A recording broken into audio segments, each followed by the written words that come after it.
দিনকে দিন হইয়া মনি রূপসী সুন্দরী, যে দেখে সে বলে জান্নাতি পরী। করে না কাজা নামাজ রোজা আব্বা তার জানের জান, যেমন গুণবতী বুদ্ধিমতী ছিল না ফ্যাশন। আব্বা তার বেটিকে বড় বাসিত ভালো,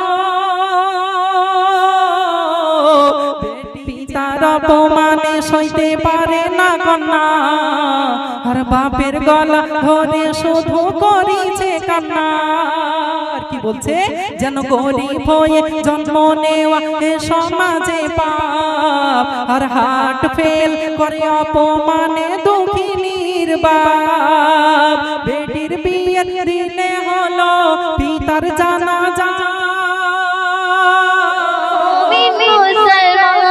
পড়ে দেখো না কুরআন, কত শান্তি পাওয়া যায় কুরআন মধুর। এ কেমন নসিব খোদা দিল বলো, খুব মন দিয়ে শুনবেন।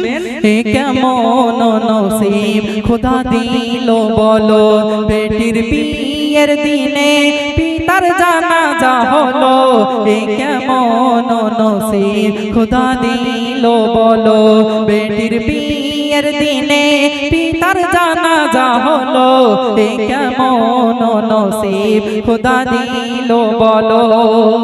কোন এক গ্রামে এক দুঃখী পরিবার, প্রসব কালে বিদায় নিল বিবি তাহার। আসমান যেন ভেঙে পড়ে তাহারি মাথায়, না জানি কি লেখা আছে জীবনের খাতায়। কচি মুখ দেখে পিতা সবই ভুলে গেল, অতি আদরে ধীরে ধীরে বড় করিল, আরে বড় করিল। স্নেহ মমতা পিতা এমনি দিল, মহারানো ব্যথা কখনো না পেল। এ কেমন নসিব খোদা দিল বলো, বেটির বিয়ের দিনে পিতার জানাজা হলো। এ কেমন নসিব খোদা দিল বলো। প্রসবের যন্ত্রণা সহ্য করতে না পেরে তার আম্মাজান ইন্তেকাল হয়ে গেল। মেয়েটা আস্তে আস্তে বড় হতে লাগলো। আব্বা কি বলে, আব্বা সকলের তো মা আছে আব্বা, আমার কি মা নেই? আমার মায়ের চাঁদ মুখটা দেখতে বড় স্বাদ জাগে, নিয়ে চলো না আব্বা আমার মায়ের কাছে। আব্বা তখন কেঁদে কেঁদে বলে, ও হে মা, তোমার আম্মাজান এখন এমন জগতে চলে গেছে আর কোনোদিন ফিরবে না মা, তবে তুমি কষ্ট পেও না, আমি তোমায় কষ্ট পেতে দেব না। আমি তোমার আব্বা, তোমার সুখের জন্য আমি বিবাহ পর্যন্ত করব না, আমি তোমাকে সুন্দর করে লালিত পালিত করব, লেখাপড়া শেখাবো, ভালো জায়গায় তোমাকে বিয়ে দেব, তুমি কোনো কষ্ট পেও না। মেয়েটি কেমন ছিল শুনুন। দিনকে দিন হইয়া মনি রূপসী সুন্দরী, যে দেখে সে বলে জান্নাতি পরী। করে না কাজা নামাজ রোজা আব্বা তার জানের জান, যেমন গুণবতী বুদ্ধিমতী ছিল না ফ্যাশন। আব্বা তার বেটিকে বড় বাসিত ভালো, বেটি যেন ছিল দুই নয়নের আলো, দুই নয়নের আলো। এক ধনী পরিবার বিয়ের প্রস্তাব দিল, সুখী থাকবে মোর মা পিতা খুশি হলো। এই কেমন নসিব খোদা দিল বলো। আপনারা জানেন, গ্রামে যদি একটা সুন্দরী মেয়ে থাকে, সে যদি নামাজ কালাম পড়ে, একটু পর্দা পুশিদা হয়, তাহলে সবাই চায় যে ওই মেয়েটা আমার বাড়ির বৌমা করবো, তাই না? যে ভালো মেয়ে এখন বর্তমান সমাজে পাওয়া খুব মুশকিল, আপনারা জানেন। তো তারা চায় যে আমার বাড়ির বৌমা হোক এমন সুন্দরী একটা মেয়ে, এমন নামাজ কালাম পরেশগারিতা। তো তেমন একটা ধনী পরিবার থেকে বিয়ের প্রস্তাব আসলো। তো কি কি যৌতুকে চাওয়া হয়েছিল কবি লিখছেন শুনুন। 50,000 নগদে চাই 8 ভরি সোনা, দিলে রাজরানী হবে তোমারি কন্যা। গরিব পিতা শুনে কথা রাজি হলো দেখো না, বিয়ের তরে বিক্রয় করে জমি জমা। আব্বা তোমায় ছেড়ে আমি যাব না চলে, কে তোমায় ভালোবাসিবে, কে আমায় দেবে তুলে, কে তোমায় ভালোবাসিবে, কে আহার দেবে তুলে, কে আহার দেবে তুলে। না দেখে তোমার সোনা মাকে কেমন থাকবে বলো, তোমার কুড়ে ঘরে কে জ্বালাবে আলো। এ কেমন নসিব খোদা দিল বলো, বেটির বিয়ের দিনে পিতার জানাজা হলো। এ কেমন নসিব খোদা দিল বলো।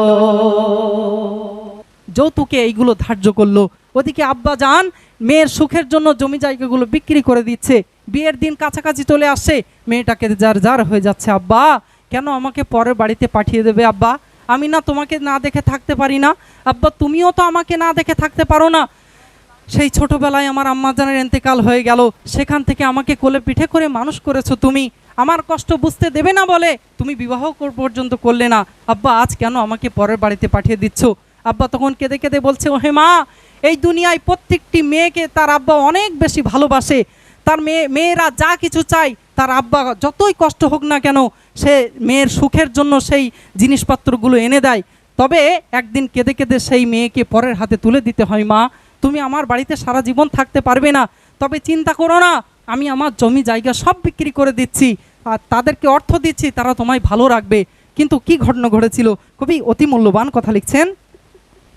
তিলে তিলে দেখো যারে মানুষ করতে হয়, তবু তারে কেঁদে কেঁদে তবু তারে পরের হাতে শুতে হয়। দেখতে দেখতে দেখো বেটির বিয়ের দিন এসে গেল, খাওয়া দাওয়া বিয়ে সেরে বেহাইকে ডাকিল, অসহায় ধনীর মিনতি করে,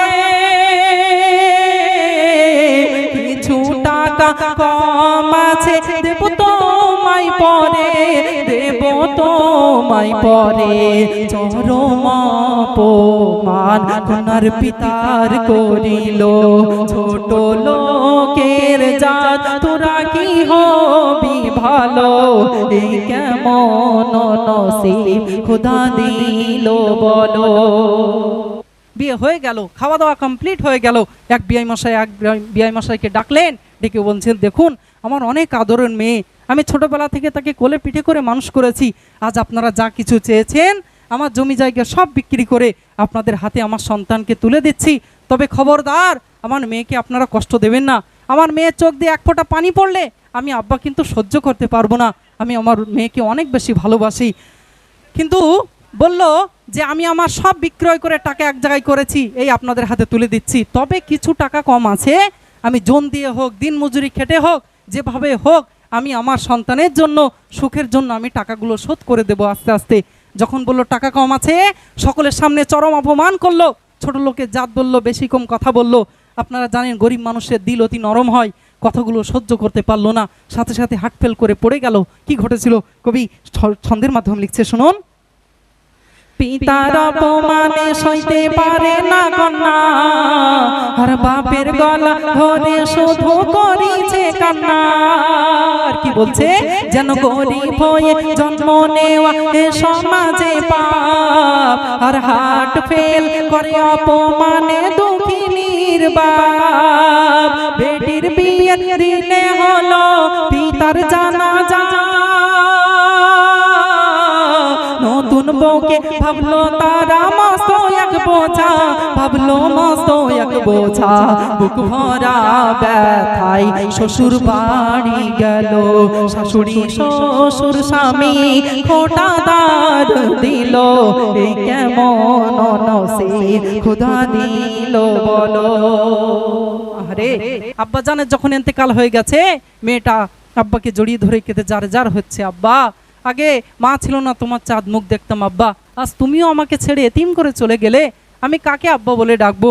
কার কাছে গিয়ে ছুটে যাব, কার চাঁদ মুখ দেখবো? আব্বা একবার আমার ডাকে সাড়া দাও। আপনারা জানেন মেয়েরা আব্বাকে অনেক বেশি ভালোবাসে। একটা মা যদি মেয়েকে বকে, মেয়ে অত সহজে কাঁদবে না। তবে একটা বাপ বকা তো দূরের কথা, একটু যদি চোখ বড় করে তাকায় মেয়ের দিকে রেগে, সাথে সাথে মেয়েরা কেঁদে ফেলবে। এতটা ভালোবাসে, এত ভালো সম্পর্ক বা মানে মেয়ের সাথে আব্বাজানেদের। তো সেই আব্বাজানের ইন্তেকাল হয়ে গেল, আল্লাহর হুকুম যেতে হবে, মেয়েটাকে নিয়ে চলে গেল। খেতে শুতে উঠতে বসতে তাকে কষ্ট দিচ্ছে, বাড়ির সব কাজগুলো তার দ্বারাই করিয়ে নিচ্ছে। শুধু তাই নয়, তার স্বামী কেমন ছিল। খুব মূল্যবান গজল, শেষের দিকে চলে এসেছি, মন দিয়ে শুনুন। খেতে শুতে উঠতে বসতে দিত তার খোটা, মদ মাতাল ছিল ধনির সে বেটা। ছেলেটির ছিল আবার চোখের নেশা, বিবি পাইনি কোনদিন স্বামীর ভালোবাসা। রাত গভীরে মদ খেয়ে করিত অত্যাচার, জ্বালা যন্ত্রণা সয়ে তবু করিছে সংসার। দেখো করিছে সংসার, দেখতে দেখতে একটি বছর কেটে গেল। মা বাবারা মেয়ে গর্ভবতী হলো, এ কেমন নসিব খোদা দিল বলো। আরে খুব কষ্টের মধ্যে মেয়েটার দিন কাটছে, কিন্তু কোথায় যাবে, তার তো আপন বলে কেউ নেই। তবে গর্ভে একটা সন্তান ধারণ করলো। তারা বলছে এই সন্তানটাকে নষ্ট করে দিতে হবে, আমার ছেলেকে আরও ভালো জায়গায় বিয়ে দেবো, তাদের সেই সম্ভ্রান্ত পরিবারের কন্যার মানে গর্ভে আমাদের পরিবারের সন্তান আসবে। মেয়েটা তখন আরও হাউমাউ করে কাঁদছে, আল্লাহ আমি আর সহ্য করতে পারছি না, আজ এরা আমাকে এত কষ্ট দেয়, আজ আমি যাকে নিয়ে স্বপ্ন দেখছি তাকেও এরা শেষ করে দিতে চাইছে। বলছে আজ আমি আর তোমাদের কাছে থাকবো না, অনেক দূর চলে যাব, বাড়ি বাড়ি ভিক্ষা করে খাবো, আমার সন্তানকে লেখাপড়া শেখাবো। যখন তাদের কথা অমান্য হলো, সবাই তার সাথে কি অসৎ ব্যবহার করেছিল, শেষ ছন্দে এটা বলছি, আপনারা শ্রবণ করুন। নারী চাই স্বামীর সুখ আর ভালোবাসা, গর্ভবতী হয়েও কিন্তু নিরাশা। গর্ভজাত সন্তানকে নষ্ট করিতে বারে বারে বলে তার বাপ বেটাতে, অনেক দূরে যাব চলে আসবো না ফিরে। খুব জোর করে গলায় ফাঁস দিল তারে, গলায় ফাঁস দিল তারে। প্রাণ পাখি তাহার ওই উড়ে গেল। এমে হান্নান বলে লিখতে বুক ফেটে গেল, এ কেমন নসিব খোদা দিল বলো। বেটির বিয়ের দিনে পিতার জানাজা হলো, এ কেমন নসিব খোদা দিল বলো। আরে শুনলেন, এমনি করে কত মেয়েরা তারা অত্যাচারিত হয়, অত্যাচার করা হয়। অনেক শ্বশুর শাশুড়ি আছে, তারা পরের মেয়েকে আপন করে নিতে পারে না, তার সাথে অসৎ ব্যবহার করে। শুধু যে মেয়েরাই পিতামাতাকে খেদমত করবে তা নয়, শ্বশুর শাশুড়িকেও এটা জানা উচিত যে সেই মেয়েটা তার আব্বা মা ভাই বোন সবাইকে ছেড়ে এক ডাকে আমার বাড়িতে চলে আসলো, তাহলে তাকে একটু আপন করে নেই, তার কষ্টগুলো একটু বুঝি।